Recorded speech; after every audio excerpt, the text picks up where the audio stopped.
রাসূলুল্লাহ বলেন ক্বালান নাবিয়্যু সাল্লাল্লাহু আলাইহি ওয়া আলিহি ওয়াসাল্লাম সালাতুন ফি মসজিদি হাদা আফদালু মিন আলফি সালাতিন ফিমা সিওয়া ইল্লাল মসজিদাল হারাম। আল্লাহর নবী বলেন, দুনিয়ার কোন মসজিদে একবার কোন বান্দা যদি নামাজ আদায় করে অথবা এক রাকাত নামাজ আদায় করে, কয় রাকাত? আর আমার মসজিদে নববীতে কোন বান্দা যদি এক রাকাত নামাজ আদায় করে নেয়, অন্য মসজিদের তুলনায় 1000 রাকাত নামাজ পড়ার সওয়াব। রহমাতাল লিল আলামিন বলেন, আমার মসজিদে নববী কেমন দামি, এই মসজিদে নববীতে 1 রাকাত নামাজ পড়বেন অন্য মসজিদে 1000 রাকাত নামাজ পড়ার থেকে উত্তম। ইল্লাল মসজিদাল হারাম, নবীজি বললেন মসজিদে হারামের সওয়াব আরো ভিন্ন। সালাতুন ফিল মসজিদিল হারাম আফদালু মিন মিয়াতি আলফি সালাতিন ফিমা সিওয়া। নবীজি বললেন, আমার মসজিদে হারামে যদি কোনো বান্দা 1 রাকাত নামাজ আদায় করে, অন্য মসজিদে 1 লক্ষ রাকাত নামাজ আদায় করার সওয়াব। 1 লক্ষ রাকাত তো 4টিখানি কথা। 8 রাকাত নামাজ পড়েন, 2-4 বার ঘেমে মসজিদ থেকে চলে যান।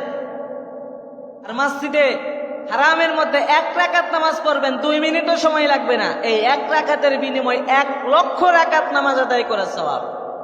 যখন আমরা হজে যাই তখনই আমাদের মসজিদে নববী কিংবা হারামে নামাজ পড়ার সৌভাগ্য অর্জন হয়।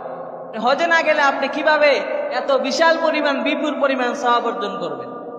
এজন্য আল্লাহ যাদেরকে সম্পদ দিয়েছেন অতি শীঘ্রই আপনারা হজে যাওয়ার চেষ্টা করবেন।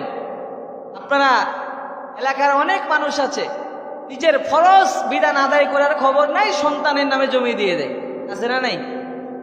অনেক মানুষ আছে, ওরে বাবা কি ফেরেশতা, আমার 4টা ছেলে সমান সমান ভাগ দিলাম, অথচ নিজে বৃদ্ধ বয়সে এত উপার্জন করলো, কামাই করলো, নিজের ফরজ ইবাদতটা নিজে করে যেতে পারলো না। অহরহ ঘটনা আছে, আমার দেখা অহরহ ঘটনা আছে যে মুরব্বীরা নিজে সম্পদ উপার্জন করে নিজের উপরে ফরজ হজ আছে নিজে আদায় না করে সন্তানদের নামে জমি দিয়ে দিছে।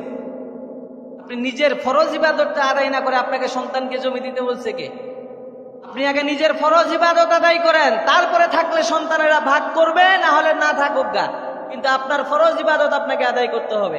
এই ভুল কখনো করবেন? কথা বলেন। আগে নিজের হজ আদায় করবেন, সন্তানদের বলবেন, এই হজ করার জন্য টাকা দিবি? না দিব না, জমি বিক্রি করে দিলাম, হজ করতে হবে কারণ আমার উপরে এটা ফরজ।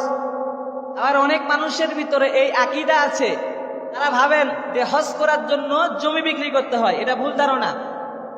হজ করার জন্য কি বিক্রি করতে হয়? জমি বিক্রি করতে হয়। আপনার ক্যাশ টাকা থাকলে আপনি সেখান থেকে হজে দিতে পারবেন, কিন্তু শর্ত হলো হালাল টাকা হতে হবে। কি টাকা?